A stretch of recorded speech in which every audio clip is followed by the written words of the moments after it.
Well, we are a growing valley when it comes to population, and there are even some people who say that over the next few decades, that the entire Snake River Valley from Pocatello to Boise will see a population boom of up to 1 million.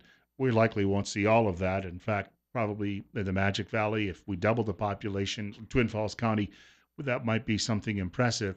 Still, we're much more of a what I would call a, if not urban area yet. We're certainly growing in some aspects like urban areas with a lot of the growth that we've had, and because of that, uh, bigger communities often have bigger venues for concerts, for various sporting events, and as well as for conventions.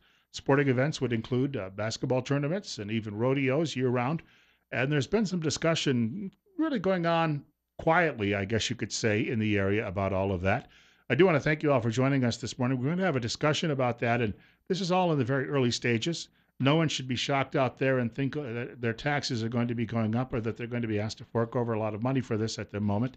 But these are informational things that are going on right now about the potential building of that new events center. First of all, I'd like to mention we have a state representative in studio with us, Clark Kaufman, and he's here because he's not campaigning today. I don't want to say you don't have to, but you don't have an opponent. Well, thanks for having me here. I don't have an opponent, but I encourage everybody to vote, and I just bought some ads on your station. So, we we thank you very much. You kept the lights on, and you brought along a guest today too, as well. yes, Scott Diverty is here, and he's been kind of the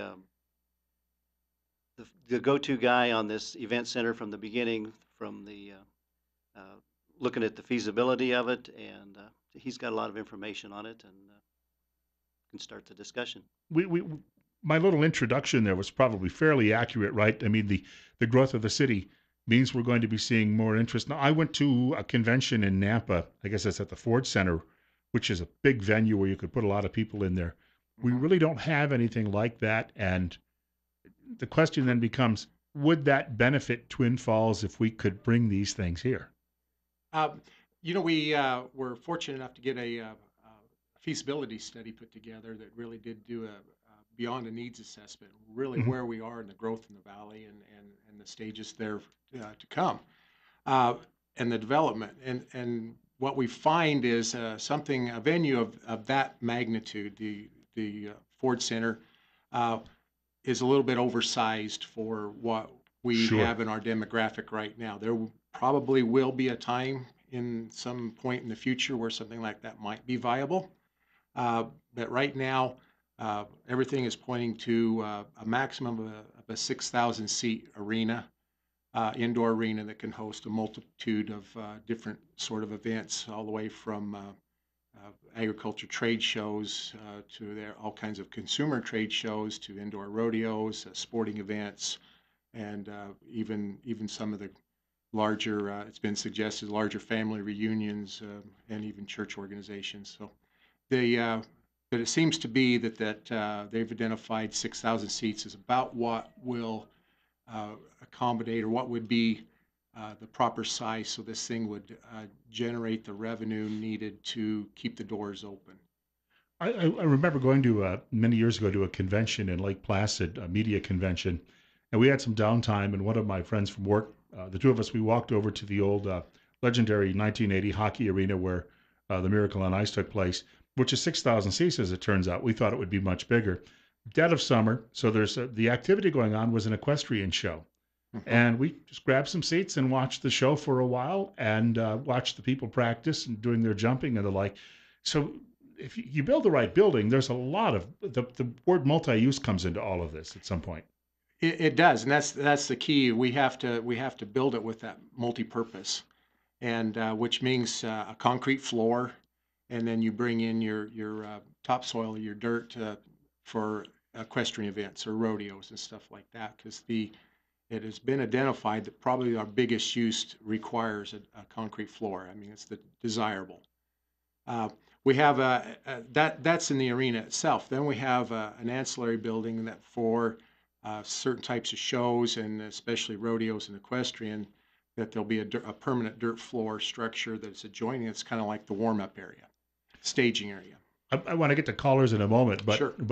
the one thing I wanted to point out, nobody has decided yet, if even if we're going to do this, And where it would go, that's the next big question, because Correct. there's space at the fairgrounds. There's actually space going out Kimberly Road. There's space probably going out a number of different streets in Twin Falls and Pole Line Road, but nobody's come to a real decision yet on where might be the best location. We do have a bias on that, or I do particularly, and it does factor into cost. You know, when you bring in a lot of these sort of events, there's a certain amount of people that travel, and we do already have a large trailer park to accommodate that. The we want to keep the agriculture flavor, and that is kind of our base. So when you talk about rodeos, equestrian, all that, we have the barns, we already have the facilities, but the biggest thing that gives the fairgrounds the advantage is we already own the land. And so there's no cost in that, you know, just the development. You go any other place and you start buying this land by the square foot, something like this would, with just the parking space, we're looking at, 25 to 30 acres just in parking, and you put the ancillary facilities around it to make it work properly. You'd probably need 80 to 100 acres in order to make everything work properly. You have the parking there too. Yes. Yes. You could also, I wonder if you could work out a deal too as well with, you've got a school sitting next door that has a beautiful facility, stadium as well, and maybe that would be the whole part of the multi-use is you've got something for outdoor events. If you could work out something with them where you could do indoor, outdoor at that point too. There's a whole host of ideas. There's some concerns that the existing rodeo arena would be torn down. That's not at all in the plan. We'll qualify that, however, to say that those bleachers there that are now do have kind of a measured lifespan, and there's not that many years left in it. You could also, once you do this, and because there's a lot of space out there, and I'm just telling you from my own wants, I'm not necessarily proposing this for any cost, but if you build that indoor facility at some point down the road, some of us have wasted a lot of our time sitting in baseball parks. And I used to do it sometimes 25, 30 times a year.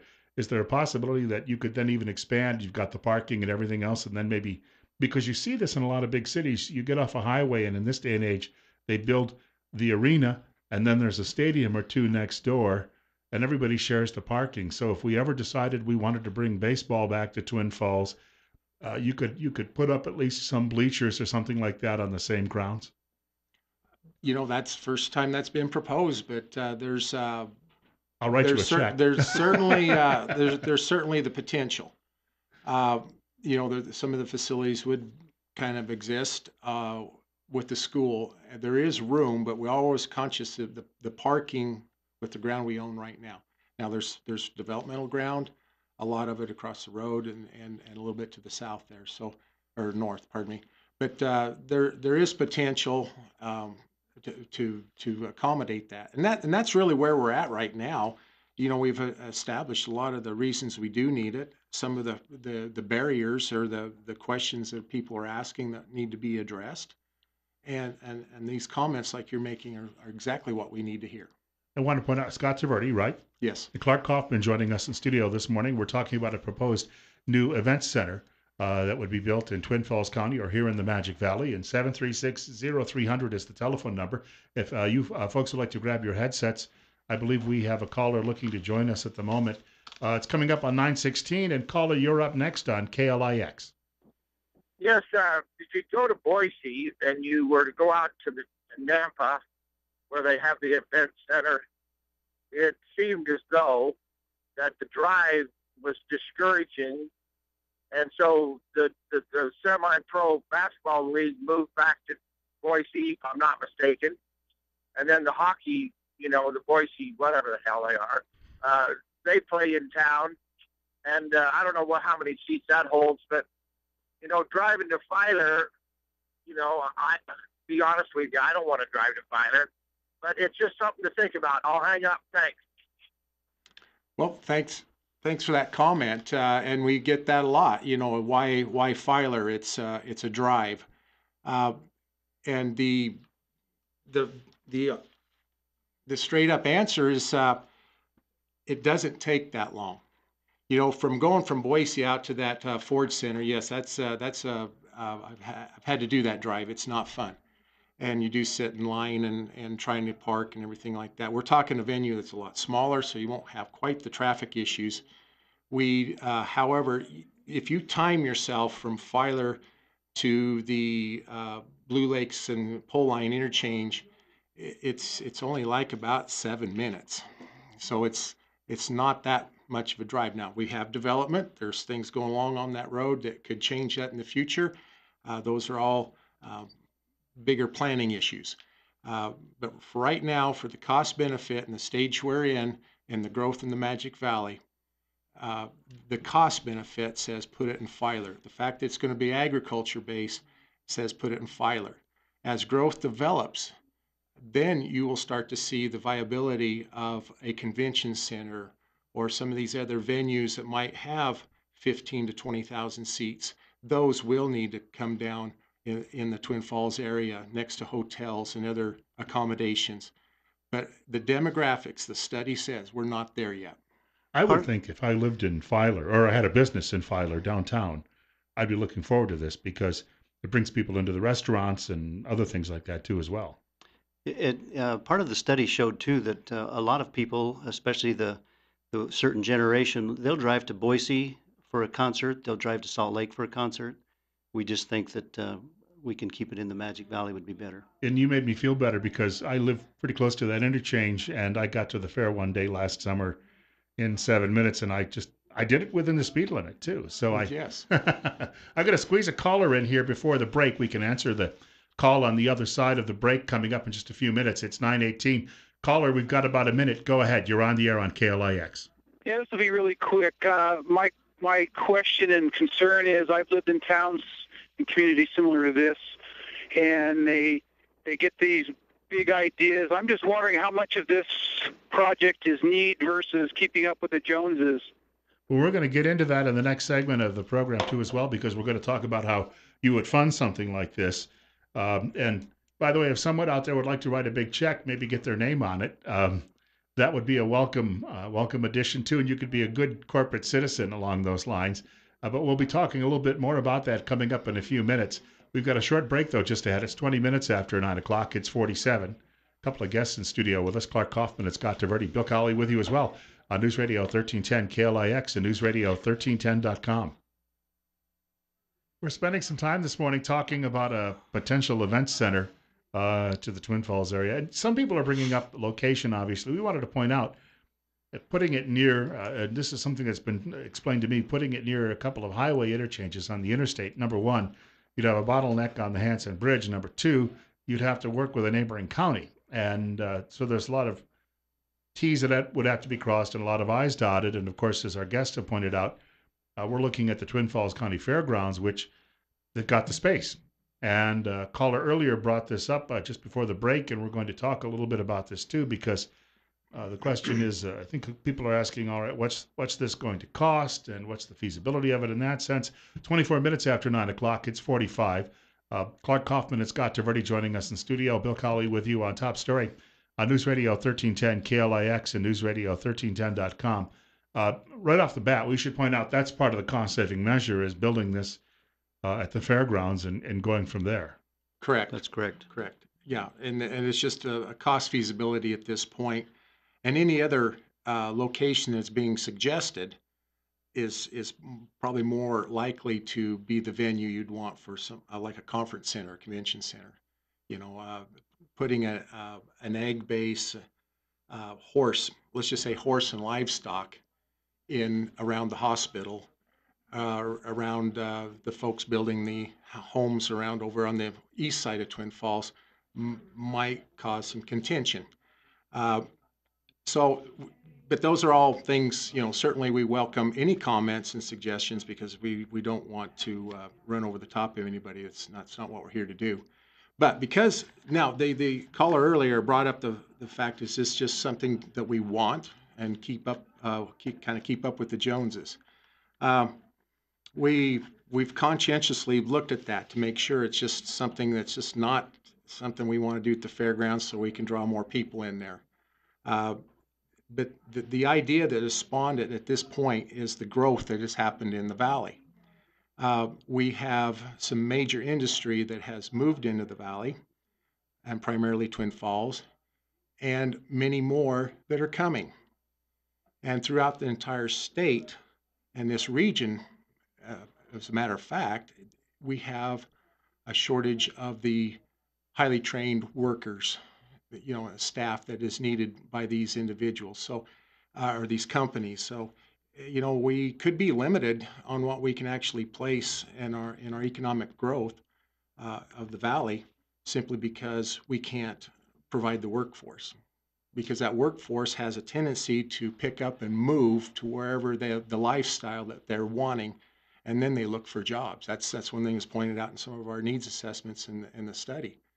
Our workforce is very mobile. They go to where they want to live and the amenities there, and then find a job.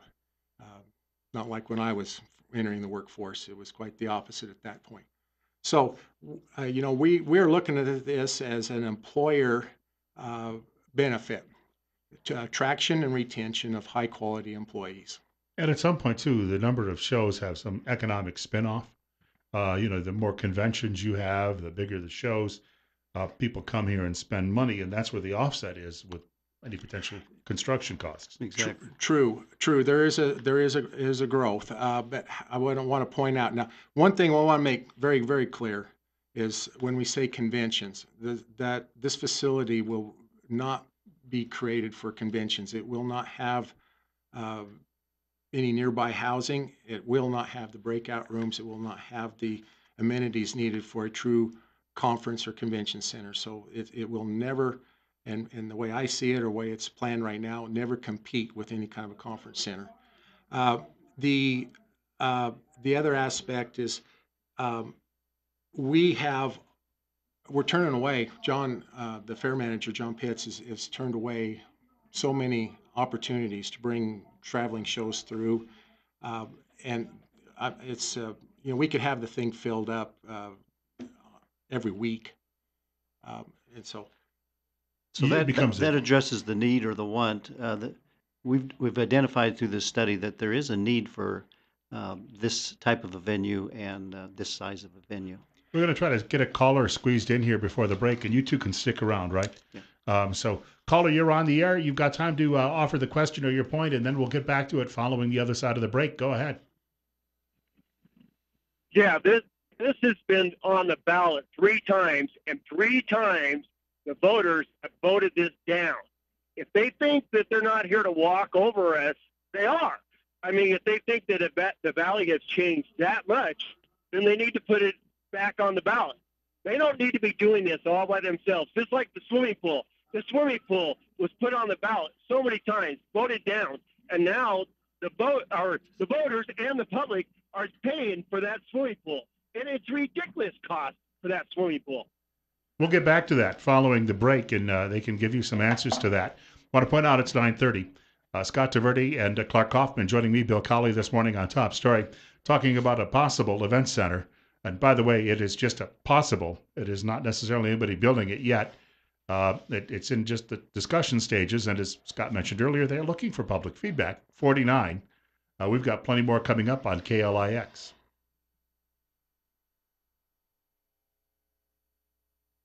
Our guests in studio are talking with us about a possible event center in Twin Falls County, likely at the Twin Falls County Fairgrounds. We do want to point out, too, as well, that this is just early discussion on this, and they are looking for feedback. I want to mention very quickly, if I could, before we move along, though, I thank you all for tuning in this morning, but I do want to remind you, if you're having problems hearing the radio, you may need to get in touch with Dr. Christine Pickup, a doctor of audiology in Rupert. She's at Mount Harrison Audiology, and she mentions this time of year, when you're out for a walk and that sound of those crisp leaves on the ground is always a pleasing sound. But if you're missing that, and with the holiday season coming up and you're missing all of those family interactions, it might be time to give her a call, and you can find a solution to hearing loss and be ready to enjoy all the fun and the family gatherings and special moments with your loved ones. Schedule your hearing health checkup. It's 312-0957. Life is worth hearing. The number once more, 312-0957. Caller brought up a point and said this should go to a ballot measure and that he doesn't think it would would succeed, and that there's some concern I know about people out there about what the cost would be, and would it ever, be worthwhile to go ahead with it. And I want to mention Scott Taverdi and Clark Kaufman are in studio with us as well. That's a very good question, and it was pointed out by the research teams that did the feasibility study and some of the design work to date. There are no examples of successful venues like this that did not have public buy-in. So when we're saying about, it will take a combination of sponsorship and public funds. So this measure will be on a ballot at some point if the discussion should move it forward to that point. That ballot measure would have to go through our county commissioners because neither the Fair Foundation nor the Fair Board have the authority to do this sort of a ballot measure. So, and as soon as it would ever show up, it would be the general election in 2018. So there'll be plenty of time. This isn't going to be run over the top of anybody. There'll be plenty of time for discussion and fact finding. But back to that point you mentioned before the break, the ancillary spin-off and stuff. The venues that are going to be drawn into this event center will basically pay the operational costs at a break even. It's not a profit generator. And the spin-off to local businesses, hotels, merchants is estimated that what we're proposing at this time, their best estimate would be in the neighborhood of $2 million or more. That, in the scope of our economy, is not a significant number to be chasing this kind of asking the people to pay for it with taxes. So it's not any of these things are not going to be profit generators. Let's just say that. Where the benefit comes in is in employment. And that's the whole thing that we have to discuss and come to bear.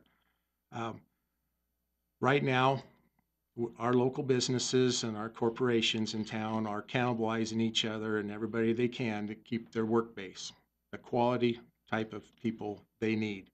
There's so much demand going into Treasure Valley, into the Seattle region, into the Salt Lake region. We get young individuals that come into our area. Within a few years, they get a little experience under the belt. They move into these other areas. And the common thread with their moving when they're asked why, and that's the amenities. They want to go to some place that has more to offer. And concerts is their big ticket. So that is the reason. That's why this thing needs to happen. That's why we believe it to be a viable concern and an option for our corporate folks in the valley. Because it is very expensive to keep hiring and retraining the personnel. We're going to squeeze another caller in, and if you two can stick around for the entire hour, I think there's enough interest in this that we've got telephone callers who would like to know a little bit more or would like to have some input. It's 48 right now at 9:38. Caller, about a minute before the break, we'll squeeze you in, and then we'll get back to your points afterward. You're on the air on KLIX. Thank you, Bill. In listening to this, it sounds like the major benefit will be to the employers and to the businesses and not to the citizens. Wouldn't it make sense to have those people finance it rather than the citizens? I'll hang up and listen. We'll get back to that in a moment. Well, we've got about 40 seconds before the break, but I think we might get into some more detail about looking for naming rights. And if you could find someone in advance, corporate citizens who would be involved with this, they'd make the project obviously a lot easier. We can discuss that coming up in just a short while on the air. It's 9:39. It's 48. Bill Colley with you on Top Story this morning on News Radio 1310, KLIX, and NewsRadio1310.com. Scott Taverdi and Clark Kaufman are in studio with us this morning. As Mr. Kaufman mentioned, he's not campaigning today because he couldn't find an opponent to campaign against. That's just fine. I would like that situation too if I were in your shoes. We've got more coming up in just a couple of minutes. Got about 15 minutes left in our program today, and of course we're talking about the possibility of building a new new event center, and if you've been with us for most of the hour, just a few things. Nobody yet is reaching into your pocket to take the money out. Yes, it would go to a vote, a public vote. So a number of those concerns I think that people have, just to let you know, this is not going to cost you any money tomorrow. And we're going into a little bit of detail on this morning with both Scott Taverdi and Clark Kaufman. Bill Colley with you as well on Top Story on News Radio 1310, KLIX and newsradio1310.com, and it's 47. But we just jumped 2 degrees to 49, and as my eyes were looking at it. But a caller just before the break brought up a great point, and I know that you wanted to address that as well. Yes, when we're talking about taxation or getting involvement, what we're talking about is the successful venues in the country all have about a 50-50 corporate sponsorship tax base. You need support of your community to make them work, and you need and that's the buy-in, and you also need the buy-in from the corporate to do the other side. And so what that does is it really puts the average taxpayer. It's an insignificant cost. You'll probably spend more in the gas going to a concert to Boise and back and an overnight stay than you will for your annual taxes on this thing. But all those things are to be determined yet. So, but the fact is, we talk about the citizenry footing the bill on this. Your citizenry, if you get the 50% from the corporate, the bulk of the taxes paid in this valley are also corporate. They're the landowners, the Main Street business owners. Those are the folks. They pay the most taxes, and that's what we have to be conscientious of. So this has to be a fit for everybody. And I've run some estimates, put them out there for some people to look at, and for the average homeowner, they say that's an insignificant cost in their budget. So anyway, those are all things to come. And we will be, after the first of the year, our goal is to start getting out a little more public and having hearings and hopefully be invited into civic groups to field your questions and hear your concerns and mold this forward because we still have a lot of development. The next stage of this project is probably to mold the comments we hear and the desires and the wants and get the wants and the needs worked out into something that we can afford, and then get architect to actually put a design and a cost. And we'd like to point out, and I'm just listening to this and doing the math in my own head, but the average homeowner would pay about $4 a month during the course of the mortgage, because it's like taking out a mortgage on anything, right? There's a period of time. But if the population doubles in Twin Falls County in 20 years, then those people also help pick up the tab. And I'm not endorsing anything. I'm just trying to explain to people exactly what we're talking about here, dollar and cents wise, and what it might cost you. And we have a telephone caller with us. I should point out, telephone number 7360300. And caller, you're next on KLIX. Go ahead.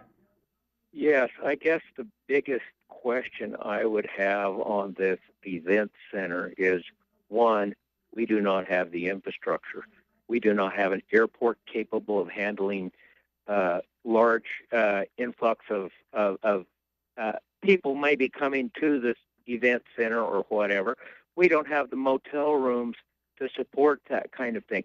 You're talking a 15-year plan to get the infrastructure up to even handle an event center. Maybe our county or city officials have a better plan on it, but I just don't see it. You can't fly in and out of Twin Falls conveniently. You got to go to Boise if you want to catch a flight. Thank you. Good comment. And my response is we did the feasibility study. That's why we have a 6,000-seat arena. That was the number they came up with when they did the demographic study of what the people that live here are moving and driving to Boise, Treasure Valley, Salt Lake to do. Those venues. It's not drawing a lot of people in. The demographic they looked at was basically Elko to Sun Valley, and from Mountain Home over to American Falls, and some into Pocatello. It's not masses of people coming in from other regions. We're talking about folks who are the attending people are they're our locals. They're the ones that are already moving out now and spending their money in other communities. Now, some of these shows will draw people, but they're already on the road. They're the shows that are asking for venues in this area. They're on the road traveling from a Salt Lake to Seattle, and so they're saying when they're needing a fill point and a gap. And the same with some of the rodeos and some of the entertainers. They're on the road. So I do believe it's the infrastructure exists.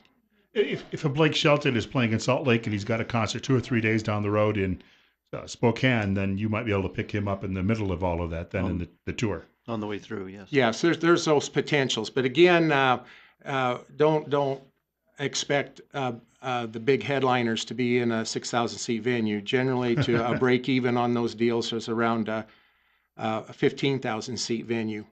I equate it to, I said, in order to get one of these big ticket people to come in, you would be looking at, $300 or $400 ticket with a 6,000 seat venue, and our population just can't afford that. We have another caller with us. And caller, we want to mention you're on the air with both Scott DeVerde and Clark Kaufman. Of course, Bill Colley with you too as well on News Radio 1310 KLIX. 10 minutes away from 10 o'clock. You're up next. Yes, why can't you put the convention center in Jerome, Idaho, Cross Point? That's when you say convention center, maybe that is where a convention center needs to go. That's a different venue. We're not talking a convention center. We're talking a multi-purpose event center that quite frankly, the Filer area could not support. And that also, there's been a lot of discussion here about where a convention center would go. You want that near maybe an interchange, and you also have to find a way to make two counties work together. And let's face it, you got two different sets of commissioners, and you have different parochial concerns. Who's going to run it? All of that would have to be worked out in a separate sort of agreement. Yeah. There's complications with the multi-county endeavor. Plus, the point I would really hope that people try to grasp here is that we're not talking a convention center.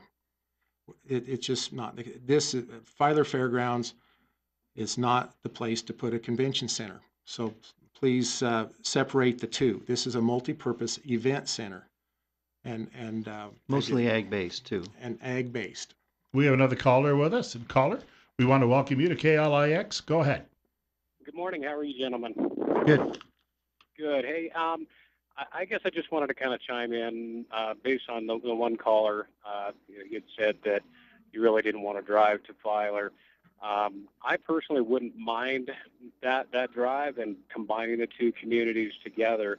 But it does seem like, with the drive up to Boise, that seems to weed out a lot of people. And you're talking about a 6,000 seat venue. But you do, as you just stated, you need something a little bit bigger for the headliners. Doesn't it seem a little bit short-sighted if we're talking about a population growth, as you mentioned previously in the program, to limit yourself to 6,000 when you could kind of plan? I mean, if you went forward with the 6,000 seats, it seems like it wouldn't be that much more in the long run, and you'd be prepared and have the infrastructure in place, at least with the facility, to compete with like the Taco Bell Arena and so forth up in Boise, and be able to not only have the agricultural-based venues, but also be able to have the headliners when we do get that population coming in. And I do foresee that being fairly soon. Well, thank you for your comments. So well taken. The issue that we have identified, and maybe we need to readdress it a little bit more, and that's part of this process. And again, when we start having our community meetings, please come and express that again, and keep it on the table in front of us. But as I see this moving forward, when you get into the bigger venues and try to make it to where it could be expandable to meet this, then you create a lot of other issues with parking and access. The other thing I've noticed is when you start talking these bigger concert venues, Then you start talking convention center because there's breakout rooms in and around that. There's more motel rooms in and around it, walking distance type of things that make it more feasible. I think the feasibility study didn't address those big venues because we didn't have a population base to support it. It was projected, and there's more than one out there that will project that we will, but it's probably about, you're probably right, about 15 years out. But it'd also support, that same venue would support the conference center, and the conference center, it's a different, it's a different beast, and it operates differently, and it has to be managed differently. And so you might see it more of a private institution would do it when it becomes feasible. You'd be looking at a hotel chain or something building that sort of a deal. I'm not sure. It may, but I'm not sure that it would ever come back and be a public-owned facility, because those historically and according to the studies have a tendency to cause a little bit of they need support from the tax base to operate. We want to mention, we've got about 2.5 minutes to go, and what I'd like to do before we wrap up, and apologies if you didn't get your call in, because the key, if you heard Scott mention this, was going to be some public meetings. Nothing is set in concrete yet, but the fact of the matter is, before this goes anywhere ahead at this point, you're going to be sitting down and opening the doors and having people come in to give you some input on all of it. Please, Absolutely. please. Yes. We don't really have we're at the baby steps of putting together a group that would be able to go out and present and listen and take comment, and we're but that hasn't been formalized. Our talking lists, our talking points we've got a lot of information, a lot of facts, a lot of numbers. But if you have an interest, please call the fair office in Filer, the county fair, and get your name on a list. This is not an exclusive group by no means. We welcome anybody, regardless of your opinion. Please come and help us do this correctly. Sort it out. There was a time when this was known as the Southern Idaho Fair. Question, if you build this, do we become more of that regional fair again at that point? I don't want to ruffle any feathers of the rest of the state, but in conversation, that's a very distinct possibility. It's big already for a county fair. Yes. Yes. I've been to some state fairs, and this thing isn't maybe that big, but it's bigger than most county fairs I've been to. So it doesn't hurt Twin Falls County to have that influx of people coming in if you do that. No, if you're looking at our livestock and our 4-H program and what we have going on with our agricultural base, there is strong argument that our state fair should be in Filer, Idaho. And it's easy to get here. Yes, it is. It's getting easier by everything we well, you got build. 2 state fairs competing already. Maybe this is the central location between northern and eastern. Yes. Correct. There you go. Something to dream about.